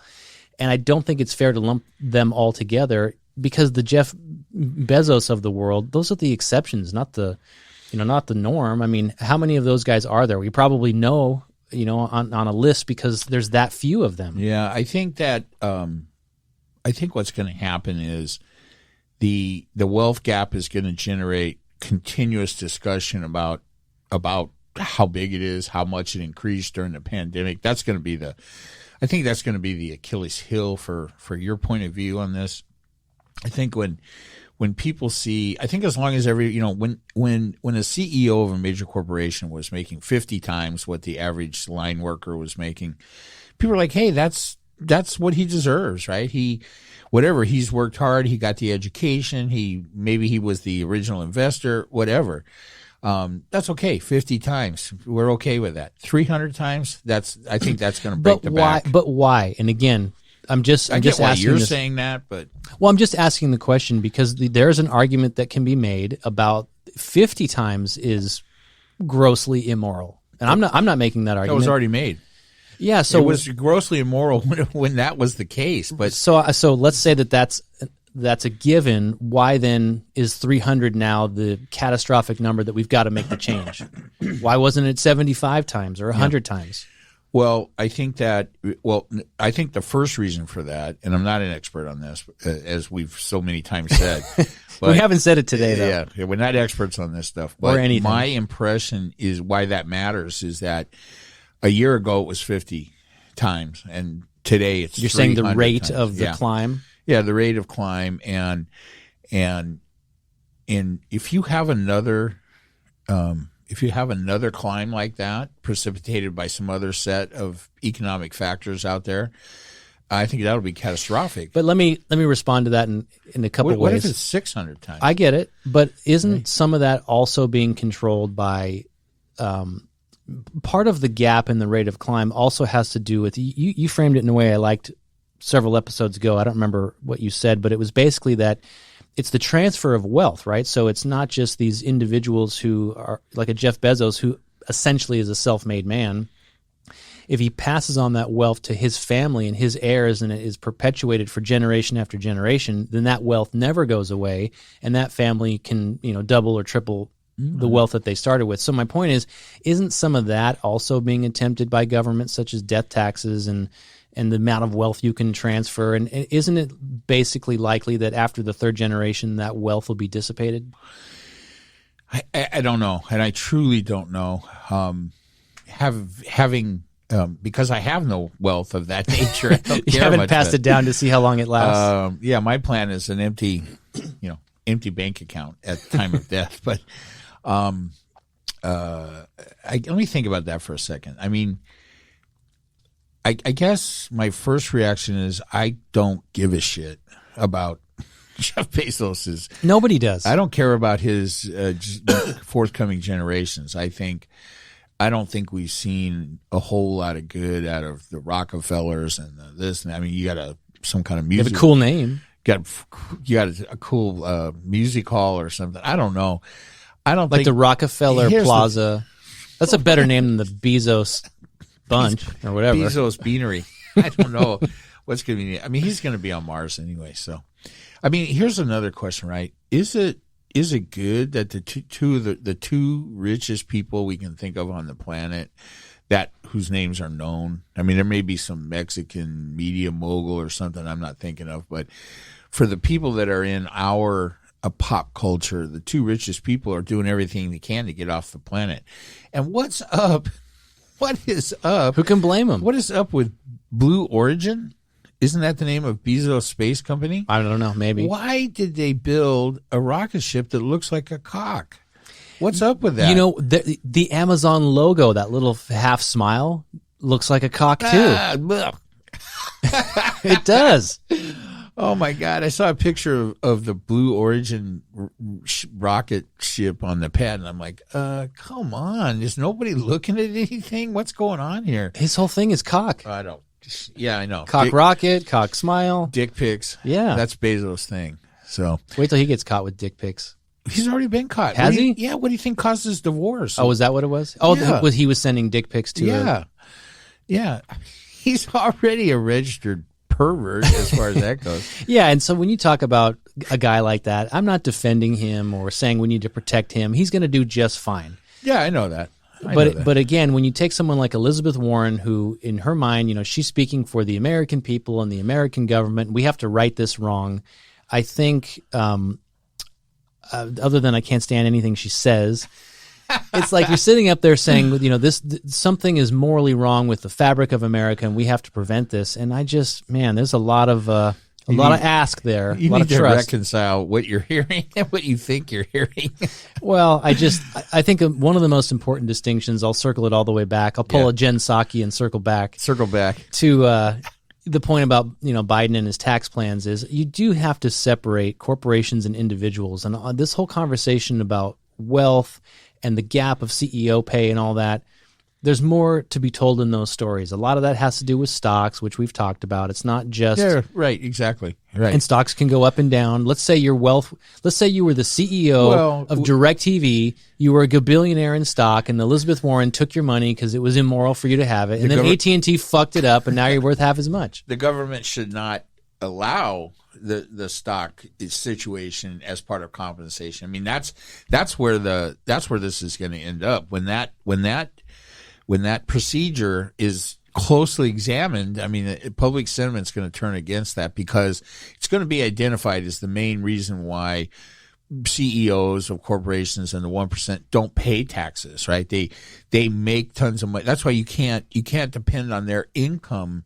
to tax them because their income is hidden and shrouded in tax, in stock compensation and shit that doesn't count. It counts, but it's just when it's unrealized gains, then you haven't realized the gain. You don't have the money to pay it. But it's contributing every year to their wealth. But remember, go back to what we said a minute ago. If you're diverting your income into some other form of wealth, expect America to figure it out and come after it. Yeah, but it's the same vehicle that the average American will use to close the wealth gap. It's the way a garbage man or a teacher can invest in stocks to take their money and make money and get out of whatever financial trouble they're in and to finally have some type of retirement. It's the same mechanism. And go back to what we talked about, the value of the stock. It is. Of course it is. If you're in a 401k, you're in the stock market. You're in mutual funds. You're in the stock market, but you're using after-tax money to buy the stocks. No, in a 401k, it's pre-tax. A Roth IRA is after tax. There's a couple different options. Right. My point is this: a CEO whose compensation is in stock, there's no guarantee it's going to go up in value because he has to sell that stock. So, would you buy if I gave you an endless amount of money to buy stocks? Would you buy DirecTV stock? Well, no, not at this time. Not at this time, right? Because it's shit.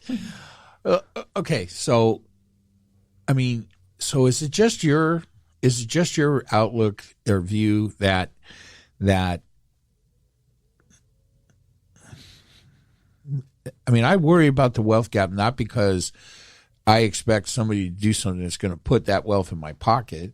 I worry about it because of the eventual consequences of not doing anything about it, of letting it happen. There are reasons that I can't enumerate here, correctly, I'm sure, why large corporations and very wealthy people do not end up paying much in the way of taxes, taxes, period, to the government. And so that seems wrong and should be fixed. So where am I off base there? Well, it seems wrong because we've been conditioned that we have to give our money to the government. That's what's wrong. It's fucking government control. But let me ask you. Let me put it to you this way. Let's say that somebody can figure out how to pay for the infrastructure, proposals, and let's not worry about what's included in them. One way, either way, with or without the ones you don't understand, it's going to be $1 trillion. Gotcha. Most likely. Do you not think that considering the giant windfall that corporate America received from the Trump administration, that it wouldn't be appropriate now to pay for this infrastructure project in total on the backs of corporate America? They are the ones that benefit the most from infrastructure from repairing things that are considered infrastructure. And in the long run, Travis, to be honest with you, they'll be the ones that benefit the most from the non-traditional infrastructure for a whole bunch of reasons. So why would we not make them pay for it? Well, They don't build these companies on their own. Let me answer your question with a question. Yeah. How much of the 1.9 billion or trillion? Trillion. How much of the infrastructure money is, when you carve out how it's going to be paid for, it hits corporations versus individual citizens? Do you know? I think all of it hits corporations. Well, but isn't part of that the tax increases? We have already given the corporations our money. What do you mean? Well, the change in the corporate tax. What I mean That's is U.S. citizens giving money to the large corporations. Okay, but specifically what I'm asking is there's proposals on the table. One is to increase. U.S. citizens are not supposed to pay for this infrastructure bill at all. So when I say that, what I mean, and I don't mean U.S. citizens, I mean taxpayers, the poor and the middle class, or taxpayers, right? Understood. Right. Okay, so here's another way to ask it. There is a $1.9 trillion price tag, and among the ways to pay for it is corporate tax increase, high income family tax increase, capital gains tax increase. Those are the big three that I know of, right? How much of the 1.9 trillion is paid for by just the corporate tax part and not the family part and capital gains part? I don't know. I mean, the discussion I've heard has been mostly in reference to that over a 15-year period, the tax revenue generated by raising the rate to 28% on corporate America would cover it. So I don't know much about what was the two things you said? Capital gains, and raising the top tax brackets for high income earners. Okay, yeah. So top income. I mean, I think that's a significant part of it, but I think the bulk of it is probably corporate America. And the reason why I answer your question with a question is because you asked, should the corporations pay for it? And let's assume that is a good way to do it. Then I think you have to figure out how to take those other two elements out of it, because otherwise it's not just from the corporations. It's individuals who are maybe selling investments. I think we want the top. I think that we, the people, want the top 1% or whatever it is since their total wealth has gone up, exponentially, that we want them to pay a significant part of the cost of this infrastructure, because they too are benefiting unproportionally from it. I totally get why that argument makes sense, but that's not really, as I understand the details. Again, I'm just so against the capital gains thing. Let's say you've lived in your home your whole life, it's paid off, you're going to sell it for $1 million, $1.5 million, and then you're going to downsize and go into your retirement home, maybe a condo, something like that. You don't need the space anymore. You're going to pay twice the amount of the capital gains under this proposal, even though you might be on a retirement income. I don't think that's right. There are no thresholds in it? I think it's if you earn over $1 million. But in that scenario, you'd earn $1 million that year by selling that asset. I don't know. I honestly don't know enough about that. I don't follow capital gains. And I could be wrong, but if that's how I understand it, those are I don't want to call them loopholes, but those are very real examples of shit that I don't think should be a part of this. Well, so one of the payment vehicles for this is to give the IRS $80 billion so they can collect that's an interesting $800 billion in taxes from those folks.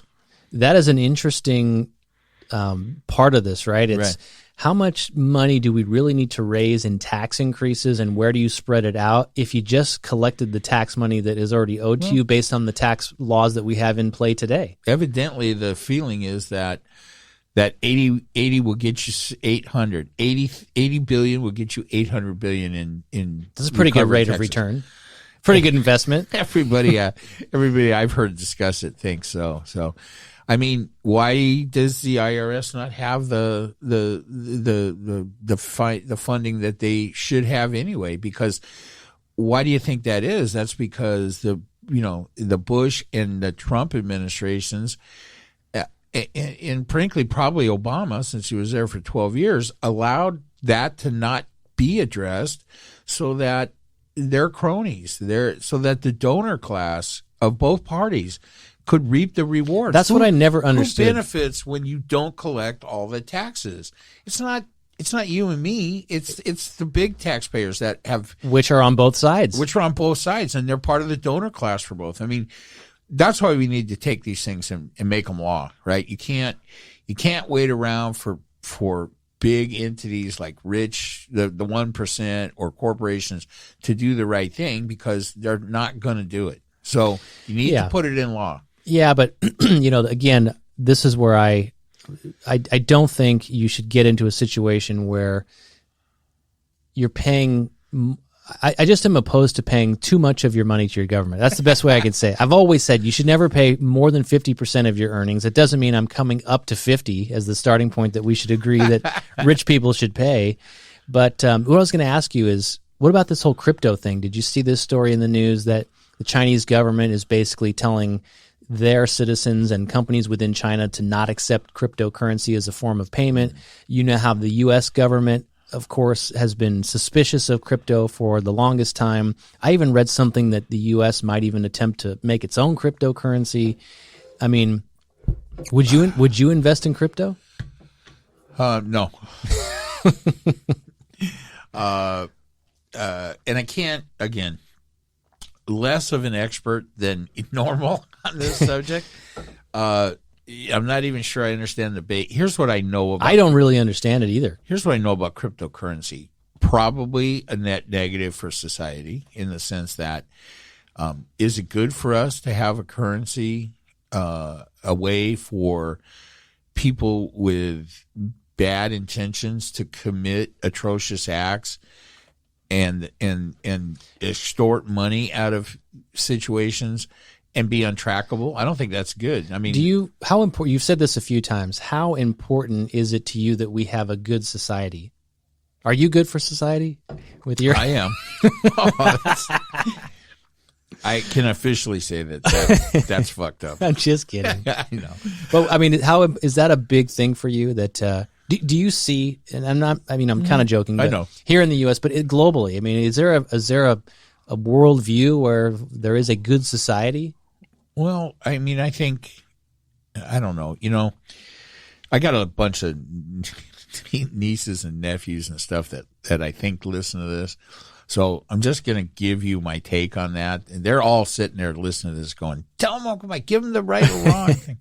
Yeah, you said this to me. That's right? a good. I'm holding up my hands, right? And one hand is good, right, and one hand is wrong. And whenever you're making a decision about anything, you need to think about which hand that decision is going in. And when you find yourself making decisions that are just wrong, you need to rethink it and not do it. And no doubt about it. And that's kind of like, parenting 101 and how people should be raised. But how do you think people are intrinsically good or intrinsically bad? Have I asked you that? No, but I don't have an answer for that. I don't trust most people, so I must I must feel like they're intrinsically bad. But I think that we have constructs in the world that help us not be swallowed up by the bad. I mean, society and wishing for, looking, one of the metrics I use to measure how I feel about a given topic, almost anything we talk about, is it a net negative or a net positive for the society?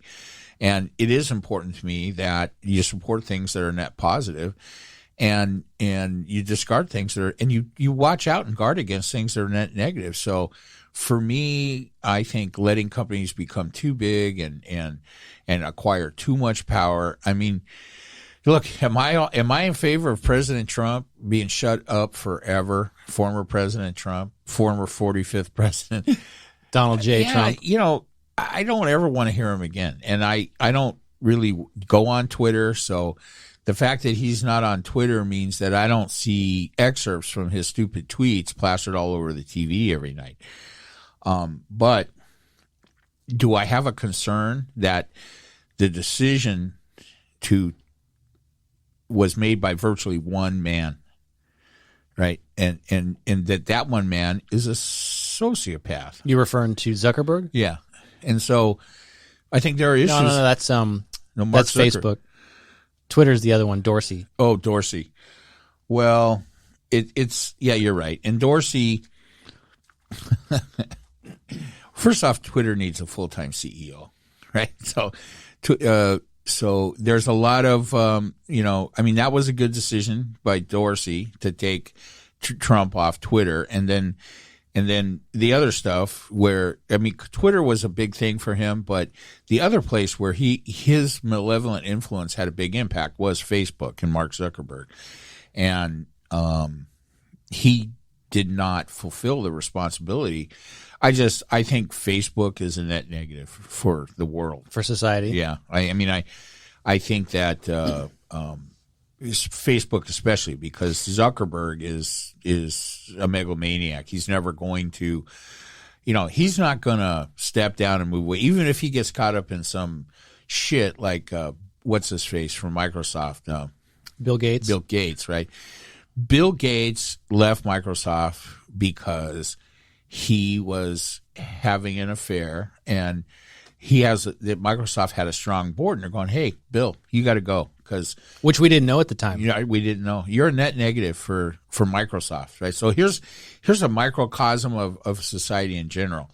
Do you have a strong board? So in our society, we're the board of directors, and if we're not strong and we don't hold people to things, then they'll go out of control. So why is Mark Zuckerberg leading Facebook down the antitrust road and, soon to be smacked by many governments, and Microsoft is not? Because they have a strong board, and when they saw a problem, they fixed it. And Bezos, we run the risk with him because there's no board of directors for Amazon that's strong enough because of his influence. So, you need to spread this responsibility out. So what I'm hearing you say is that basically people are bad, and we need these controls in place because people can't be trusted. Does that translate into what you just said? I'm not sure. Again, I think I have no opinion about whether people are intrinsically good or bad.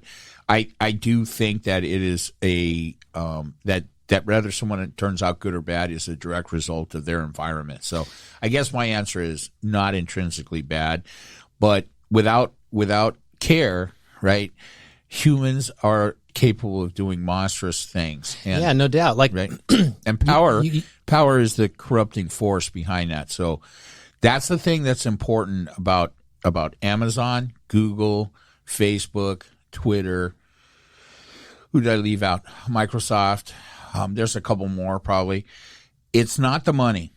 It's the power that they're accumulating. That's what's dangerous and is a net negative to us.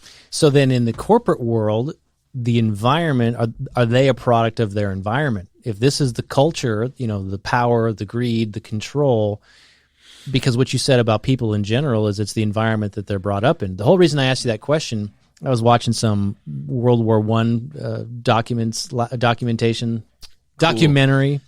rather, on TV. Yeah.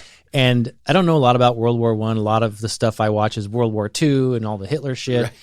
But you think about, the kind of the Prussians and the origins of all of that and the Balkans and all that shit. Right. It's Prince Ferdinand. Yes, exactly. And all of human history, we've basically been at war with one another ever since humans have been around. It's survival, it's control, it's power. Has there ever been an environment where, humans were in a society where there was enough control that the greed and the power didn't get out of control? I can't think of one. What's the longest period in history, and where is the location in history where we've had sustained peace?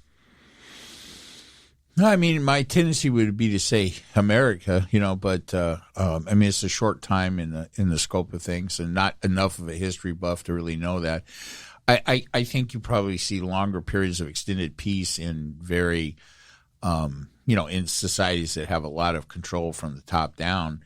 Then you're talking about dictators and, communist regimes and fascist, Yeah, so it was artificial peace because it was controlled by those regimes. And this is different, okay? So this is the thing I'm afraid people are not learning or feeling or understanding.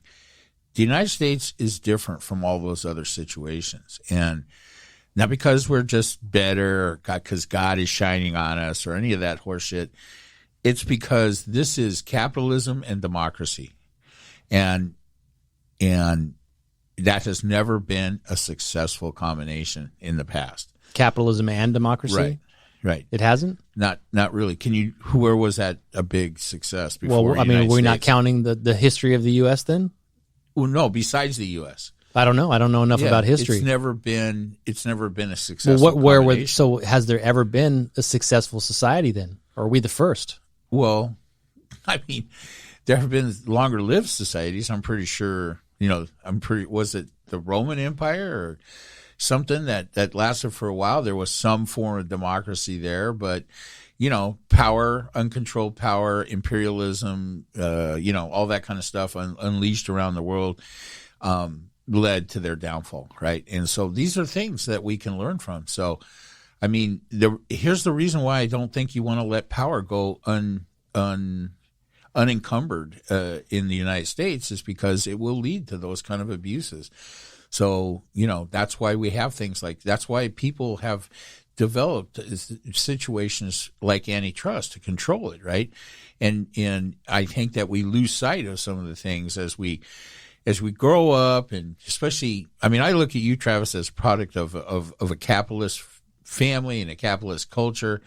And you're considerably younger than I am, so you're kind of missed all that hippy dippy love shit that I grew up with. The long hair. Yeah, but some of that stuff stays, right? And so, it's not, I don't consider morality needs to be based on religious belief. I mean, there's a lot of people that think. I agree with that. Right? And so, I'm a moral person, right? Have I ever done anything wrong? Sure. I've done plenty of things wrong. Should I have chased that guy the other day? Who's not. Judging? We didn't talk about that, so let's stop. I don't even know what you're talking about. Yeah, I hear you. I think that we need to be very careful, right? I think that at this stage of the game, warnings about the fall of democracy, the loss of civil liberties, the tendency of people to kind of cling on to strong leadership figures. There are reasons, and most of it has to do with power. So look at the abuses that we suffered through in the last 4 years when a relatively ineffectual person like Donald Trump acquires the power that goes with being the president of the United States, right? And he took it to the limit. He abused the power every single chance he got. And I don't know, man. There's like 50 individual civil cases filed against him. And then in relation to the January 6th situation. And there are major criminal investigations that are happening. I think we're going to see, the results of that. But let's say he had got another 4 years and we turned a blind eye because here's the thing. Why did he not win? Because COVID screwed up the economy. And okay, whatever. I'll even give it to you, Travis. All the Democratic governors fucked up the economy. Whatever, they all need a medal. Whatever got Trump out of that office is probably the thing that might save us, or at least give us some more time. Had he remained in there, I think the acquisition of power on his side through the corruption of the government institutions that he started attacking from the very first day would have been fatal for us. And we would have come out the other side of 8 years, and we still run this risk if we don't quash this bullshit going on in the Republican Party, supporting this giant lie and all the lies. We need to fight against that on a constant basis. Well, I agree with almost everything you said, except for the last part that it would have been fatal. And I may have said this before. I don't think that the damage Trump did is irreversible.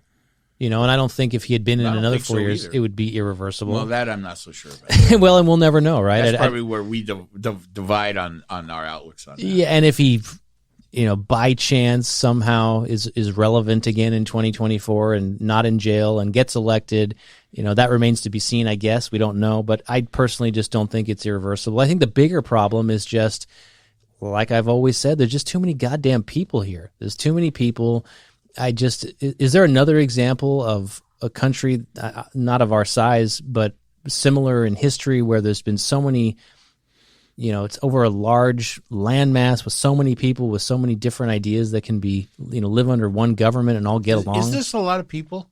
I think so. 350 million? Fuck yeah, it is. Most of the United States empty mountains and empty plains. Yeah, but where do you see towns? that? Everywhere we go, there's too many people.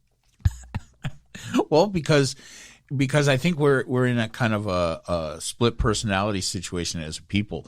We don't like having a lot of people, but we don't want to live. Most of us don't want to live alone. Don't want to live out in the middle of nowhere.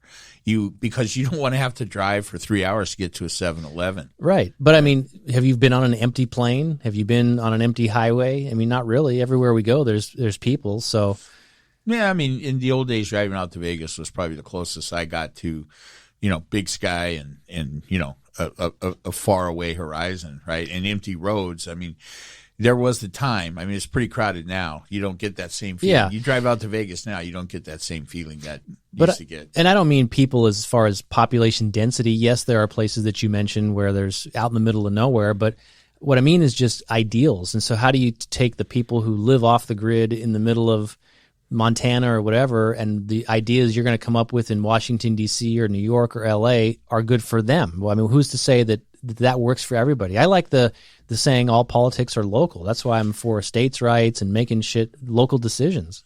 Well, I mean, I think all of that is the reason why the United States has always strove for representative government. I mean, the interests of the people in Montana, are represented in the federal government, situation. It's supposed to be that way, but then they turned into Trump supporters, and then all shit broke loose. In the Senate, Montana has as much representation as California. We have 1 billion times the population they have. Well, right? That's the way it was set up. Right. So, I mean, I don't think. And Rhode Island has the same, and they've got 4 people. Yeah. So I don't think that complaints about how Montana isn't represented at the federal government. I'm not saying they're not represented, but do you think that even our representative government represents us? Isn't the confidence in the U.S. Congress at an all-time low from the American people? We should look that up. I would think so. I'm just going to go out on a limb and say, yeah. I think it is too. We hate them more than we've ever hated them. But so we have representation, but is it truly representative? I say no. Well, I mean, I can understand being dissatisfied, especially term limits, my friend. Term limits. Yeah. So I don't know. Term limits. That's another thing. I got to think about that one a little bit more. Well, just to finish up on this crypto thing. Oh, yeah. Do you think, isn't the big concern that the U.S. government would somehow want to regulate that? And isn't the whole appeal of crypto, if there's some digital currency that you can buy and sell and trade and pay for shit, that it's not taxed? Isn't that the whole fear and concern? It's taxed. Well, I think your wealth has to be reported, but I have no idea how income tax deals with cryptocurrency or, your acquisition or accumulation of it. What's the Chinese government telling their people about crypto? I think they're basically saying that no Chinese entity will be allowed to take crypto as a form of payment. So that essentially is immediately devaluing it. And so there's, Bitcoin, right, and I don't even know how many there are. They're just saying crypto. So if you have whatever, say the equivalent of $100,000 in a cryptocurrency, the Chinese government is saying that your money's no good here. Yeah, and I think that's the danger for all blockchain type currency, right? That's the technology that allows a Bitcoin to be untraceable, and don't they call them non-fungible NFT? Everything you're saying sounds right. I have no idea. It sounds good. Non-fungible. So yeah, it's the terminology that's throwing me, right? Like, I think Matt would probably know. Matt, let us know. What was Dogecoin, right? Wasn't that some fake shit Elon came up with? But it acquired value, and because it can. Wait till AT&T buys it; it'll tank. Most likely. So, yeah, I mean, non-fungible assets, non-fungible. There's another, whatever the T stands for. Token transaction. Token, non-fungible I was tokens. a guess. So I guess that refers to all cryptocurrencies, right? So, and it doesn't even have to be coin. Coin is just one type of non-fungible token, right? It can be a painting, right, from an artist, and that can be considered a non-fungible token on its own. So there's a lot to it. I think governments of all persuasions don't like the idea of unregulated currency. I think most governments reserve currency for their own regulation to be, and for the good of their countries, right? So is it, or so they can get the tax and be in control? I don't know. I mean, I'm sure if there's, I mean, here's the thing. If cryptocurrency is being used to avoid paying taxes, then that needs to be stopped, right? But even then, it's avoid paying taxes. What does that mean? If you're a U.S. citizen and you own, where is Bitcoin? That's the big one. Where is that? Is that a U.S. company? If I buy Bitcoin, who am I buying it from? No, it's Don't you buy it from individuals who own it? Blockchain. Well, here's the thing. There's a finite amount of Bitcoin, right? Which is what brings it value. Right. They don't even know who. Supposedly, the original guy was some Japanese tech guy, and his identity is unknown. And how can that be safe? Well, how can it be safe to invest in something like that? It's the technology. It's the blockchain. It's the blockchain technology. It's the same thing that makes it unrecoverable if you lose your password, right? If you lose your password, there's no way to recover the money. Well, Kara Swisher, somebody that I listen to quite a bit on podcasts, she bought 10 Bitcoin, right, and lost the password. What's Bitcoin worth right now? $60,000. No, I think it tanked recently. $30,000 a coin, right? So when Bitcoin is worth $30,000 a coin, so can I do the math? $600,000 in Bitcoin she can't access and will never access. But she owns it. Should she pay tax on that wealth? Does. Even though she doesn't have the password? Well, I mean, that's a great question. Elizabeth Warren wants to take her money and tax her on her wealth, but can you just say, hey, listen, I don't have the password? Well, I think if you can't produce it, maybe you don't actually have it. Yeah, do you really own it? Yeah. So possession is 9/10 of the law. Well, I mean, when Bitcoins were worth $14 a pop, you lost 10 of them. You're like, oh, whatever. I can't find the password. They're worth what now? 30. Yeah, you better look. Yeah. So I think that's part of it. Check under your keyboard for where you wrote it down. Yeah. That's the first thing, yeah. Right? Oh, wait a minute. I think I heard that someplace. All right. We had enough today, my friend. This is good discussion, and a little less heated than one of the recent ones. I don't remember which. Well, let's get another heated one going. Right. You want some heat? I can bring you heat now. Okay. Well, I mean, I think it's too late for you. All right, everyone. Find us wherever you find us. Twitter, email, info@couchfuneral.com. All right. And we'll see you. All right. Bye-bye.